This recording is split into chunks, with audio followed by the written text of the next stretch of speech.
Occurrence, आपका BSc part 1 का botany का second paper algae and bryophytes का अध्ययन जो हम कर रहे हैं, उसमें हमने जनरल कैरेक्टर्स का क्लास हुआ था पिछली बार। नेक्स्ट आता है इनका अकरेंस या आवास।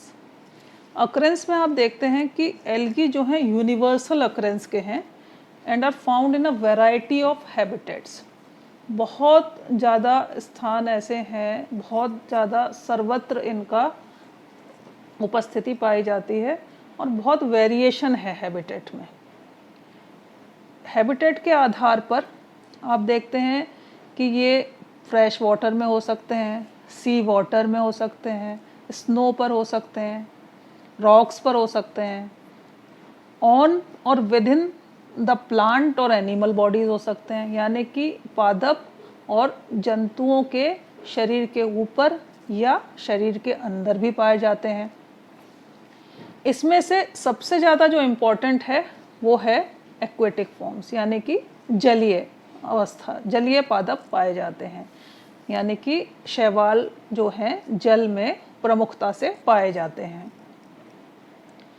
तो आप आवास के आधार पर इनको 3 भागों में विभक्त करते हैं: aquatic algae, terrestrial algae and algae of unusual habitats. Aquatic algae को 2 भागों में और बांट देते हैं हम आगे: फ्रेश वाटर फॉर्म्स और मैराइन फॉर्म्स। ठीक है, जलीय आवास, जलीय में आप देखिए कि फ्रेश वाटर हो गई और मैराइन हो गई। अब जलीय आवास को जब हम डिटेल में स्टडी करेंगे तो आप देखिए कि नदी, नाले, तालाब, पोखर, खाई, झील, सागर, महासागर, झरने और जलप्रपात, इस प्रकार के आवास जलीय आवास में कहलाए जाते हैं। और जल की विविधता को ध्यान में रखकर ही इस जलीय आवास में आगे विभेद किया गया है, जैसे कि फ्रेश वाटर हैबिटेट या मैराइन वाटर या सैलाइन वाटर हैबिटेट। जैसे कि स्वच्छ जलीय आवास फ्रेश वाटर हैबिटेट, लवणीय जल युक्त आवास सैलाइन वाटर हैबिटेट। अब फ्रेश वाटर हैबिटेट जब आप देखते हैं तो इनको आगे भी 2 उप समूहों में हम बांट सकते हैं, जैसे स्टिल वाटर या रनिंग वाटर। स्टिल का मतलब है अचल जल, स्थिर, और रनिंग वाटर मीन्स प्रवाही, जो बह रहा है पानी, जैसे नदी का पानी, ठीक है, झरने का पानी, जलप्रपात का पानी, ये आ गया रनिंग वाटर में। और स्थिर जल या स्टिल वाटर में आ गया झील, तालाब, पोखर, खाई आदि में स्थिर जल पाया जाता है। तो क्लोरोफाइसी का जिग्नीमा है, ऊडोगोनियम है, कारा है, जो आपके कोर्स में है ऊडोगोनियम, कारा, ये सब स्थिर जल में पाए जाते हैं। और प्रवाही जलीय जो है, यानी कि रनिंग वाटर है, नदी, नाले, झरने, इनमें पाया जाता है यूलोथ्रिक्स, क्लेडोफोरा एसेट्रा। ये सब हो गए फ्रेश वाटर। अब आते हैं सैलाइन वाटर। सैलाइन में क्या होगा? जिनमें लवणीय जल है उनमें खारी झील, उनमें लवणीय जल पाया जाता है।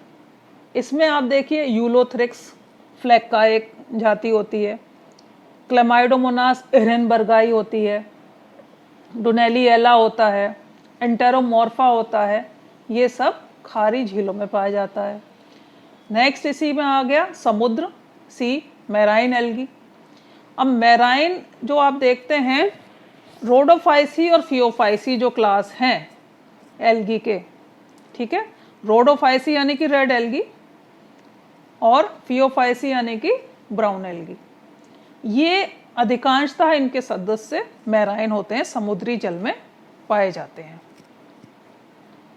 कुछ शैवाल की जातियां ऐसी हैं जो हॉट वाटर हैबिटेट्स, गर्म पानी के झरनों में, जहां तापमान 40 से 80 100 डिग्री तक हो सकता है, वहां भी पाई जाती हैं। इन तापमानों पर अधिकांशतः साइनोफाइसी, ब्लू ग्रीन एल्गी, जिनको हम साइनोबैक्टीरिया भी बोलते हैं, क्योंकि ये इनको अब हम साइनोबैक्टीरिया इसलिए बोलते हैं क्योंकि यूकैरियोटिक प्रोकैरियोटिक में जब हम डिफ्रेंशिएट किया तो इनका जो संरचना है वो प्रोकैरियोटिक होती है, इसलिए अब इनको एल्गी से अलग करके साइनोबैक्टीरिया में अध्ययन करते हैं। तो साइनोबैक्टीरिया या ब्लू ग्रीन एल्गी या साइनोफाइसी एक ही नाम है, ये इसके उदाहरण है फॉर्मीडियम, साइटोनीमा, सिनिकोकस, ये सब गर्म जलयुक्त आवास में पाए जाते हैं। अब आप देखिए नेक्स्ट आता है अपना स्थलीय या टेरेस्ट्रियल।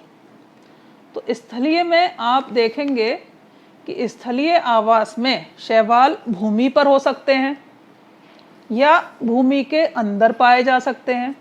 ठीक है, इन आवासों में जो शैवाल पाए जाते हैं वो एसिडिक या बेसिक दोनों प्रकार की भूमि में पाए जा सकते हैं। तो इसमें सबसे पहले आता है वायुवीय स्थलीय आवास। इस प्रकार के आवास में शैवाल नम भूमि की ऊपरी सतह पर पाए जाते हैं।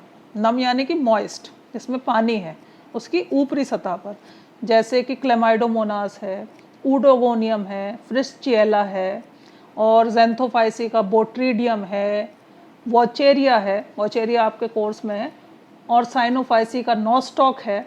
ये सब आप देखेंगे कि नम भूमि पर की ऊपरी सतह पर पाए जाएंगे। नेक्स्ट आता है भूमिगत आवास, यानी कि भूमि के अंदर, सबटेरेनियन हैबिटेट।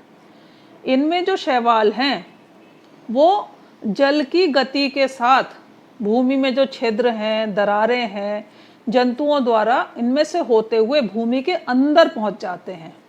ठीक है, तो वायुवीय स्थलीय आवास की तुलना में भूमिगत आवास यानी कि भूमि के अंदर जो आवास में शैवाल रहते हैं वो प्रतिकूल दशाओं को सहने में अधिक सक्षम होते हैं, यानी कि नॉन फेवरेबल कंडीशंस को वो अच्छे से टॉलरेट कर पाते हैं। इसके अंदर मेन उदाहरण आते हैं नॉस्टॉक, एनाबीना, क्लोरेला। ठीक है,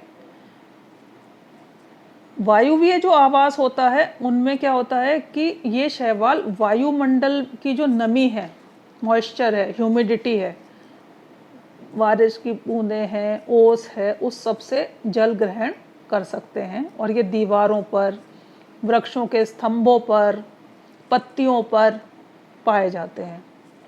भूमि के अतिरिक्त अन्य स्थान पर, वायुवीय में आ गए कि भूमि के अतिरिक्त भूमि पर पाए जाने वाली अनेक संरचनाएं हैं, जैसे दीवार आ गई, वृक्ष आ गए, स्तंभ आ गए, उन पर ये पाए जाते हैं और वातावरण की नमी को अवशोषित करके जल ग्रहण करते हैं।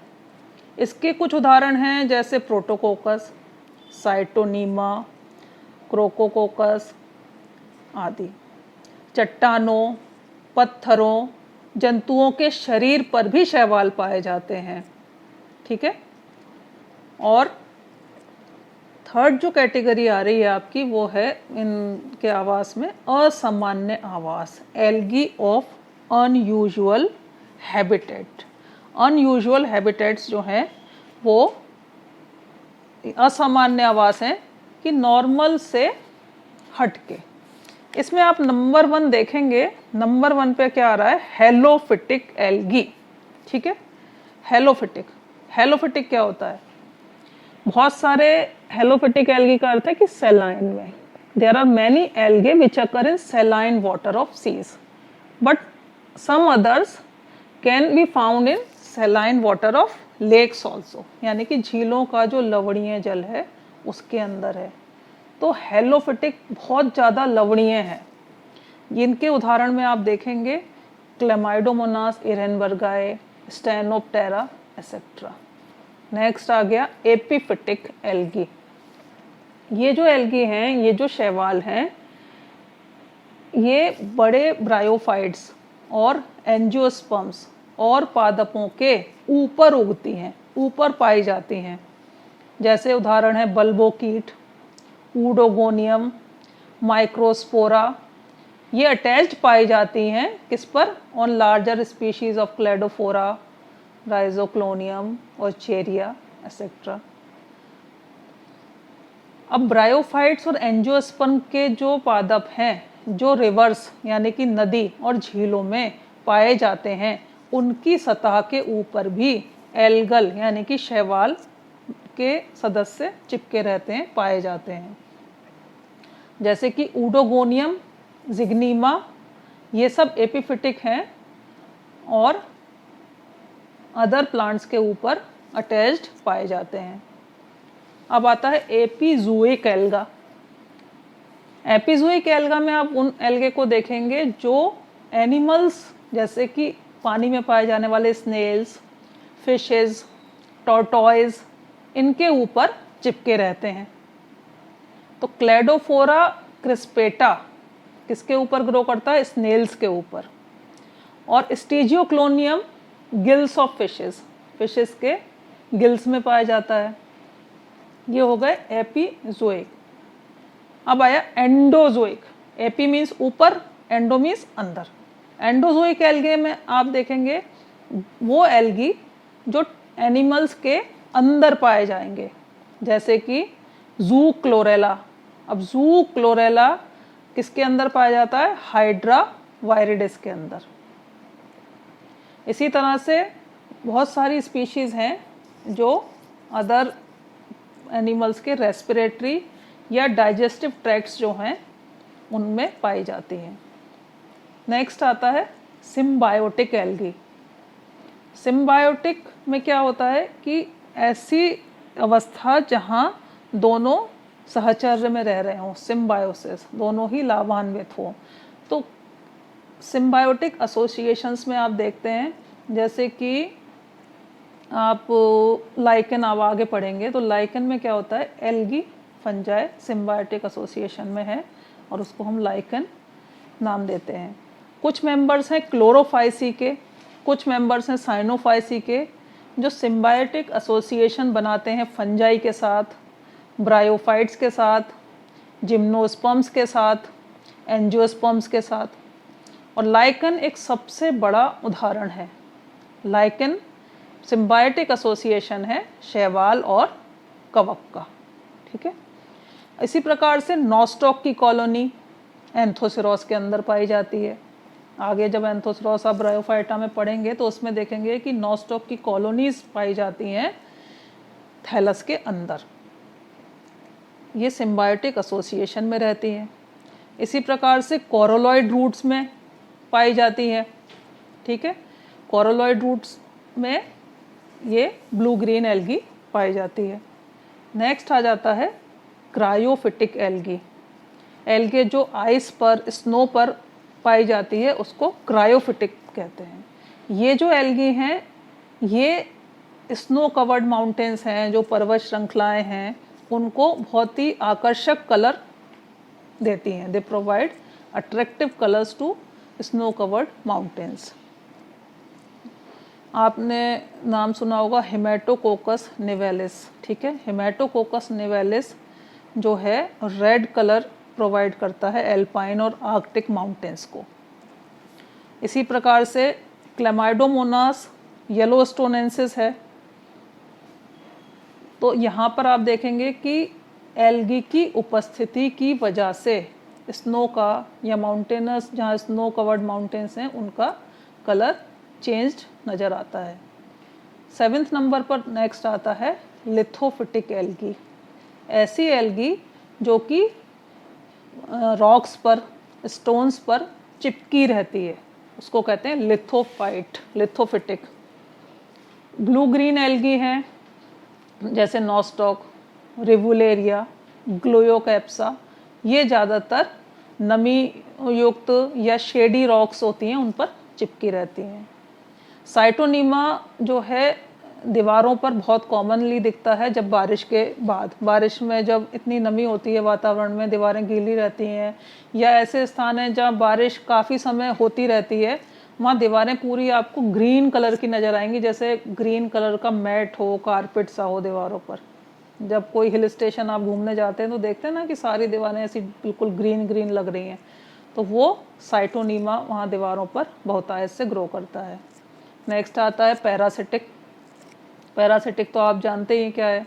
पैरासिटिक यानी कि परपोषी, दूसरे से पोषण ले रहा है। तो ऐसी एल्गी भी हैं जो परपोषी हैं। इसमें एक मेन उदाहरण आता है सिफेल्यूरोस वायरेसेंस, क्लोरोफाइसी का मेंबर है और ये रेड रस्ट कॉज करता है टी में। टी और कॉफ़ी प्लांटेशंस जो हैं इंडिया में, ज़्यादातर ईस्ट में है, नॉर्थ ईस्ट में, उनमें ये रेड रस्ट कॉज करता है सिफेल्यूरोस वायरेसेंस और ये पैरासिटिक है, डिजीज कॉजिंग हो गया, पैरासिटिक हो गया। नेक्स्ट आया लास्ट, और उसको हम कहेंगे थर्मोफाइट्स, थर्मल एल्गी। थर्मल यानी कि जो हॉट स्प्रिंग्स में पाया गया। बहुत सारी ब्लू ग्रीन एल्गी हैं जैसे ऑसिलेटोरिया, सिनिकोकस, हेट्रोमोगोनियम। ये हॉट वाटर स्प्रिंग्स में 50 to 80 डिग्री सेंटीग्रेड तक आराम से अपना जीवन यापन करती हैं और ये इतने हाई टेम्परेचर को बहुत अच्छे से सस्टेन कर लेती हैं क्योंकि इनके अंदर वेल ऑर्गेनाइज्ड न्यूक्लियस नहीं पाया जाता। ये क्या है, प्रोकैरियोटिक एल्गी हैं। प्रोकैरियोटिक में साइनोफाइसी के मेंबर्स आते हैं जिनको अब साइनोबैक्टीरिया नाम दिया गया है क्योंकि इनकी प्रोकैरियोटिक संरचना है। और हॉट स्प्रिंग्स ज़्यादातर एल्कलाइन होते हैं।